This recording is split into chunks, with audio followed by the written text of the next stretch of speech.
Damon climbed to the attic faster than the wind, and his lips curved into a smile when he inhaled the scent of freesia he was craving for.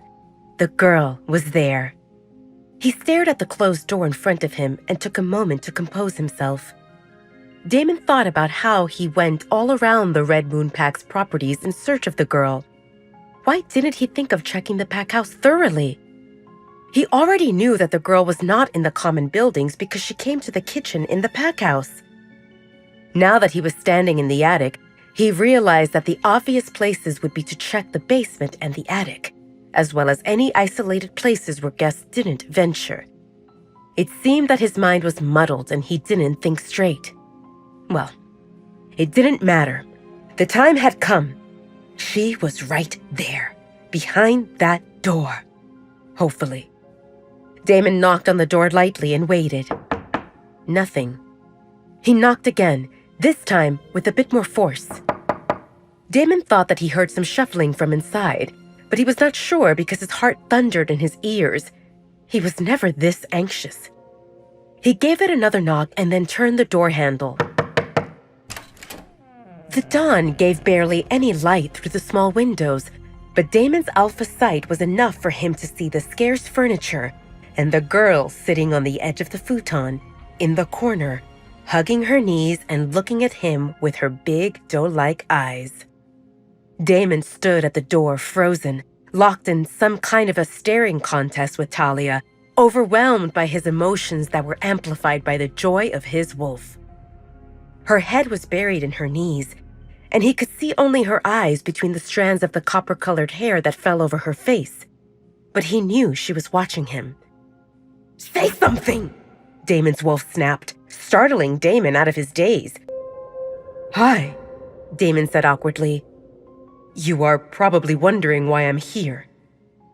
Yes, she was wondering why he came to the attic. Did he come to hurt her?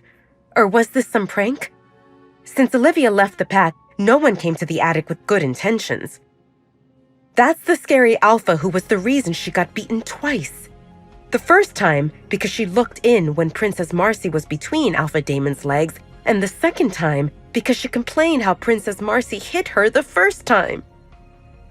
Well, the first time she was not watching on purpose, and she definitely didn't complain to anyone, but it didn't matter. She still got beat twice, and the only conclusion Talia had was that nothing good ever came from being associated with this big, scary alpha. And now he was here, in the attic, bringing more misfortune with him. With every next second of Damon's presence in the attic, Talia sensed a calamity approaching. A calamity in the form of Princess Marcy wanting to kill her. Talia didn't say anything and Damon stepped inside. She pushed with her legs, getting further into the corner while trying to increase the distance between them. "You are scaring the girl again!" his wolf growled in his head. Damon lifted his hands, palms facing Talia. "I won't hurt you." "Yeah, you won't hurt me, but others will because of you," Talia thought. In slow movements, he closed the door behind him and approached her carefully until his feet touched the edge of the futon. He went down into a squat so that they were on the same level, but she was still much smaller than he was. "My name is Damon."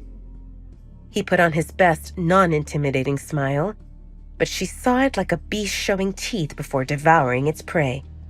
"What's your name?" Damon asked. Talia's eyes darted to the door and then went back to him. "Please, leave," she said in a shaky voice, and his heart ached. He finally found her, and there was no way he would leave just like that. Damon was not sure what to do. Why was she so scared? Why was she chasing him away? "I won't hurt you," he assured her. "I'm here only to talk." "Say what you have to and leave," Talia said and gestured toward the door, her hand moving enough for the sleeve to hitch higher and expose her swollen wrist. Damon grabbed her hand and pulled it toward him. Delightful sparks formed upon contact, catching him by surprise. The sensation was stronger than he remembered, and he inhaled a shaky breath. He focused mightily on inspecting her injury. "What happened? Don't tell me that you fell again," His expression darkened. "Is it Marcy? I will teach her a lesson." Talia panicked. "Please don't! If you say anything, she will hit me more!" Damon paused and observed her face, which was now peeking up above her knees, and he noticed a few more bruises compared to what he saw the previous night. Rage rippled through Damon at the thought of Talia getting hurt again, and he was right here, in this pack house, oblivious to her sufferings. It happened on his watch. Damon was enraged, and his wolf was as well. One fury amplified the other, and Damon radiated inexplicable violence that was tangible. At the sight of Talia shivering in fear, Damon forced his rage down. Settling scores will need to wait. "Did Marcy hit you again?" Damon asked Talia, and the way she avoided him made him suspect another thing. "Was it because of me?" Talia's eyes widened, and that was enough for him to confirm how his intuition was right. He knew that Marcy was a White Lotus. There was no way Marcy would forget that Talia saw her in a compromising position, between Damon's legs. And when Damon told Alpha Edward that Marcy was hitting Omegas, Marcy probably knew that his comment was about Talia. In a way, it was his fault that Talia got hurt. Twice. He clenched his teeth as another wave of rage swelled within him. "I will kill her." "Don't!" Talia pleaded.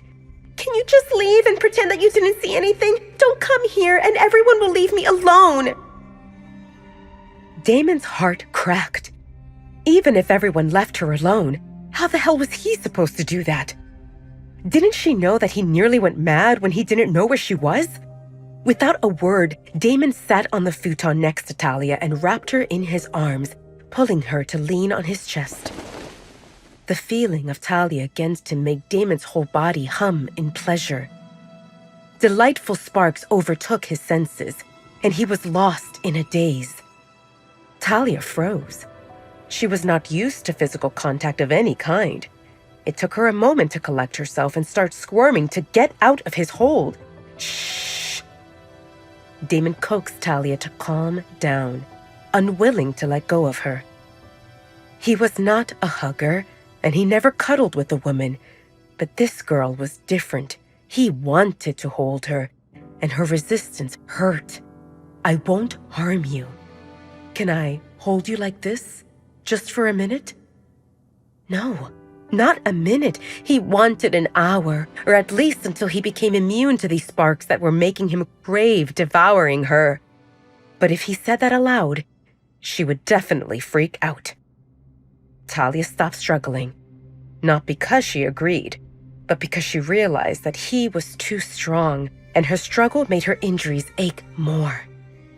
Talia resigned herself to her fate. There was nothing she could do. Even if he wanted to harm her, she could only endure it. She was too weak to fight for herself, and if she shouted for help, no one would come. Damon smirked when he felt that Talia relaxed. He wished to move her to sit on his lap, but he feared that it might be too much. With his arms around her, Talia appeared tiny and fragile, and Damon was confident that he could carry her around with ease. Or maybe he would stuff her into his pocket so that she stays close to him all the time. Lost in the moment, Damon ran his fingers through Talia's coppery-colored hair and inhaled the sweet citrusy scent of freesia, and his world was at peace. Damon closed his eyes, his enjoyment amplified by the sounds of yips and whimpers his wolf made in pleasure. "Hey," Talia called after some time. "When are you going to let me go?" "First, my name is Damon, not Hey," Damon said with amusement in his voice. It'd been a while since he heard someone speak to him this casually, other than Caden, but the lack of respect didn't bother him. "And second," he drawled, "I'm thinking about it." If it was up to him, never.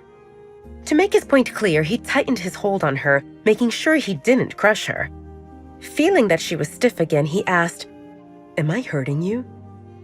Talia was absolutely confused with this development. "Well, no, but—" "Then it's fine." Damon cut her off. he didn't want to hear any buts.